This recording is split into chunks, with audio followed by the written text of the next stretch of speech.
Friends, welcome to TJMS Tamil channel. இன்றைக்கி நம்மளோட சேனலில் தீபாவளி ஸ்பெஷலான ஒரு முறுக்கு ரெசிபி தாங்க பார்க்க போகிறோம். ஃபஸ்ட்டு ஒரு 3 கிலோ அளவு பச்சரிசியை நல்லா அலசி கழுவி அதை ஒரு காட்டன் துணியில் இதை மாதிரி காய வச்சு எடுத்துக்கலாம். அடுத்தது அடுப்பை பற்ற வச்சு வெறும் கெடாவியில் எண்ணெய் சேர்க்காமல் ஒரு கிலோ அளவு உளுந்து சேர்த்துக்கோங்க. அடுத்ததாக பார்த்திங்கன்னா இதில் 3 கைப்பிடி அளவு பொட்டுக்கடலை சேர்த்துக்கோங்க. இது கூடவே 2 காஞ்ச மிளகா சேர்த்து இது 3த்தையும் நல்லா சேர்த்து வறுத்து எடுத்துக்கலாம். இன்றைக்கி இந்த முறுக்கு ரெசிபி பார்த்திங்கன்னா தீபாவளி ஸ்பெஷல்னு சொல்லலாம். இன்னொரு ஸ்பெஷல் பார்த்திங்கன்னா இந்த முறுக்கு என்னோடய அத்தையோட ப்ரிப்பரேஷன் தான். அவங்க பார்த்திங்கன்னா முறுக்கு ரொம்பவே டேஸ்ட்டாக ரொம்பவே கிறிஸ்பியாகவும் செய்வாங்க. ஸோ அவங்க ப்ரிப்பேர் பண்ணுறத நான் வீடியோவாக எடுத்து போட்டிருக்கேன் தீபாவளி ஸ்பெஷலுக்காக. ஸோ இந்த அளவுக்கு நல்லா பொன்னிறமாக வறுத்தெடுத்ததுக்கு அப்புறமா நம்ம அந்த அரிசியும் இந்த உளுந்து கலவையும் மிஷினில் கொடுத்து மாவை அரைச்சி எடுத்தாச்சுங்க. இந்த மாவை நீங்கள் அப்படியே வச்சு அடிக்கடி கூட முறுக்கு சுட்டு சாப்பிடலாங்க. அடுத்தது அடுப்பு பற்ற வச்சு ஒரு கெடாவியில் 500 கிராம் அளவு பட்டர் சேர்த்துருக்கேன். இதை நல்லா நம்ம மெல்ட் ஆக்கிக்கலாம். நல்லா உருக்கி எடுத்துக்கோங்க. அடுத்ததாக பார்த்திங்கன்னா ஒரு பவுலில் அரைச்சி எடுத்த மாவை ஒரு 4 படி கிளாஸ் சேர்த்துருக்கேன். அதில் நம்ம பட்டர் சேர்த்துக்கலாம். அடுத்ததாக கொஞ்சமாக சீரகம் சேர்த்துருக்கேன். அடுத்தது பார்த்திங்கன்னா 5 அல்லது 6 ஸ்பூன் அளவு எள்ளு சேர்த்துக்கோங்க. ஸோ இந்த முறுக்கு பார்த்திங்கன்னா இந்த எள்ளு சேர்த்து செய்யும்போது ரொம்பவே சுவையாக இருக்கும். அடுத்ததாக இதில் ஓமப்பொடி கொஞ்சம் சேர்த்துக்கலாங்க. ஒரு 4 அல்லது 5 ஸ்பூன் அளவு ஓமப்பொடி சேர்த்துக்கோங்க. அடுத்து அரை ஸ்பூன் அளவு மிளகுத்தூள். அடுத்ததாக ஒரு 1/4 ஸ்பூன் அளவு பெருங்காயத்தூள் இதில் சேர்த்துக்கோங்க.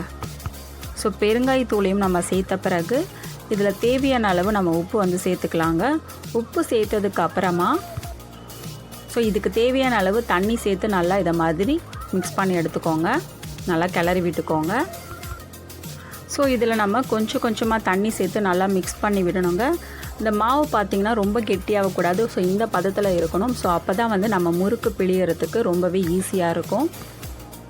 ஸோ மாவை நல்லா நம்ம மிக்ஸ் பண்ணதுக்கு அப்புறமா முறுக்கு அச்சில் போட்டு நம்ம முறுக்கை பிழிஞ்சு எடுத்துக்கலாங்க. ஸோ மாவு கொஞ்சம் முள்ளுக்காய் எடுத்த பிறகு நம்ம பிழிஞ்சு எடுத்துக்கலாம். ரொம்ப அதிகமாக இருக்கிறதுனால நம்மளால் பிழிய முடியாதுங்க. ஸோ கொஞ்சம் மாவு எடுத்துட்டு அதுக்கப்புறமா நம்ம இதில் போட்டு முறுக்கை பிழிஞ்சு எடுத்துக்கலாம். அடுப்பு பற்ற வச்சு ஒரு கெடாவி அடுப்பில் வச்சுருக்கேன். அந்த கெடாவி நல்லா சூடானதுக்கப்புறமா அதில் ஆயில் சேர்த்துருக்கேன். அந்த ஆயில் நல்லா ஹீட் ஆகணுங்க. நல்லா ஹீட் ஆனதுக்கப்புறமா நம்ம இந்த முறுக்கை பிழிஞ்சு விட்டுக்கலாம். உங்களுக்கு பார்க்கும்போதே தெரியும் இந்த அளவுக்கு இந்த முறுக்கு இவ்வளோ சுலபமாக பிழிய வருது அப்படின்னு சொல்லிட்டு. மாவு பார்த்திங்கன்னா நல்லா கெட்டியாக இருக்கக்கூடாது. கொஞ்சம் தண்ணியாக இருந்தால் தான் பிழியறதுக்கு ரொம்பவே ஈஸியாக இருக்கும். இதை நல்லா வேகட்டோங்க. அதாவது ஒரு ப்ரௌனிஷ் கலரில் வர வரைக்கும் நம்ம வெயிட் பண்ணலாம். அடுத்ததாக இந்த முறுக்கு அச்சியில் கொஞ்சமாக மாவு எடுத்து நம்ம ரெடி பண்ணி எடுத்து வச்சுக்கலாம். என்னோடய அத்தை பார்த்திங்கன்னா பலகாரங்கள்லாம் பார்த்திங்கன்னா ரொம்பவே சூப்பராக ப்ரிப்பேர் பண்ணுவாங்க. ஸோ அவங்கக்கிட்ட கேட்டு தான் நான் நிறைய ரெசிபீஸை இதில் ஷேர் பண்ணியிருக்கேன். ஸோ இதுக்கு முன்னாடி பார்த்திங்கன்னா ஆல்ரெடி ஒரு முறுக்கு ரெசிப்பியை நான் அப்லோட் பண்ணியிருக்கேன். ஸோ அதுக்கான லிங்க்கை நான் டிஸ்கிரிப்ஷன் பாக்ஸில் கொடுத்துருக்கேன். ஸோ நீங்கள் ஓப்பன் பண்ணி பார்க்கலாம். ஸோ இந்த முறுக்கு நல்லா செவந்ததுக்கப்புறமா நம்ம ஒரு பிளேட்டில் எடுத்து வச்சுக்கலாம். நீங்கள் இது மாதிரி மாவை அரைச்சி ரெடி பண்ணி வீட்டில் எடுத்து வச்சிட்டிங்கன்னா ஈவினிங் டைமில் உங்கள் குழந்தைங்க கேட்கும்போது ஒரு ஸ்நாக்ஸ் ரெசிப்பியாக கூட நீங்கள் ரெடி பண்ணி தரலாங்க. இப்போ இந்த முறுக்கு பார்த்திங்கன்னா நல்லா செவந்திருக்கு.